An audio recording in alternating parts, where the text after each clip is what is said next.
Come to the meeting tonight, and thank you for coming, but I'd like an opportunity to express that frustration.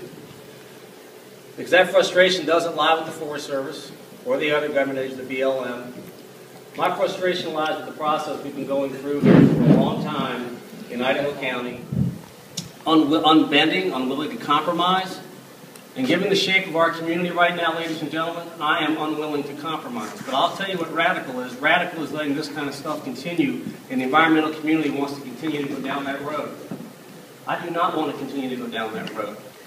On top of that, they talk about the reason the intensity of these forest fires is because of global warming, now it's climate change, and that we need carbon sequestration.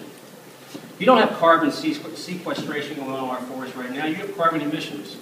And whether that occurs at a rate of a dead and dying timber or it goes up in smoke, it's just the speed and velocity at which it happens.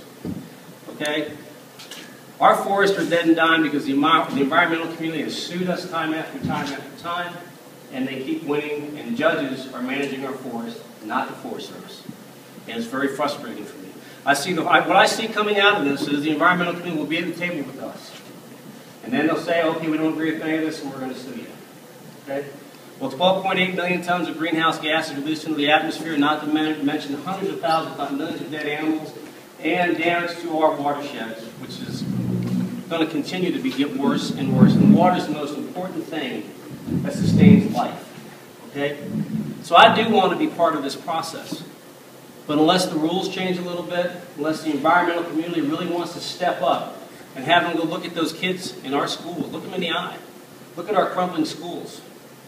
Look at us. We pay twice. You guys ever thought about that? We pay twice through our levies so America can enjoy our backyard.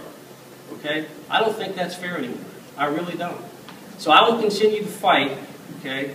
And if it means being called a radical, if it means being called a nut job, that's fine. I can live with that. Okay?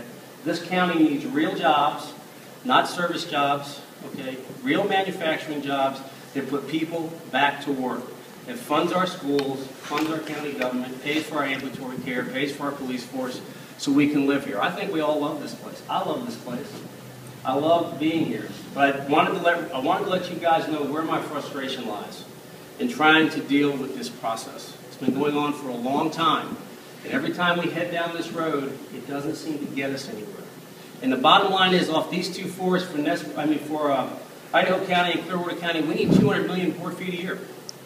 If we're going to sustain jobs in these communities, and we're going to pay our way. Our country can't do it anymore. We're over $16 trillion in debt and $121 trillion debt in Medicare, Medicaid, and Social Security, and we don't even count that. Those are real. I'm not making that up. That's the reality of what we're faced with. Okay, the United States cannot continue to fund our way. We've got to find a way to get out of this. So, Rick, I do want to participate in this process.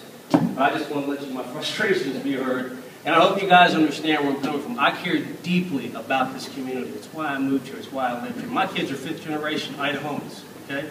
3 of them, anyway. All right? They were born here. My wife's born and raised here. My wife's parents and their grandparents and parents, they're from here. Okay? I love this place. I have a passion for it. And I want to see us succeed. So I thank you, Rick, for having me come up. Thank you guys for coming out. Okay? Don't let my frustrations damper your, enthusiasm. I think it's awesome you guys are here. Okay? Thanks a lot. Thank you, Jim. Jim and I share actually a lot of the same frustrations, and that's being able to manage the land.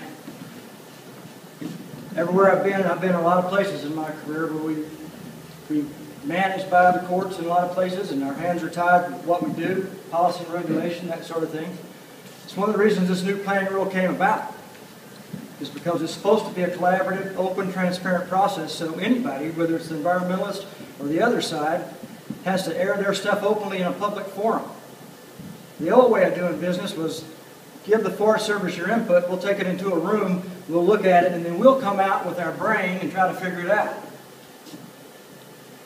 And we've got pretty good brains. But the way to do it under this rule is we're going to all sit at the table. And they may sue us at the end of it. Who knows? The other side may sue us at the end of it. But the thing is, it's all going to be aired. And we're going to talk about jobs. And we're going to talk about timber. We're going to talk about wildlife. We're going to talk about fisheries and clean water. That's all going to be on the table. And that's what I like about this rule. This is a new rule. It's never been done before. We're an early adopter. We're one of the first in the nation. There's only 8 forests picked, and we're the only one that we're way ahead of everybody else. And the reason is we had a forest plan sitting on the shelf, and then it got litigated. You can guess probably by who. And so we have a big assessment done. We've got to tweak it a little bit, and we'll talk about a little bit that later. So we had a lot of work done, and so we're ahead of everybody in the nation on this thing. We've got a group of about 60 folks coming to collaborate, and they're spending all day Saturday once a month. And we had some early meetings, and the purpose of this meeting is to catch you up to what they're doing and to see if you want to get involved either with them, or we're going to show you some different ways that you can get your voice out there and be heard, whether it's writing in electronically or however you want to do it. So that's why we're here.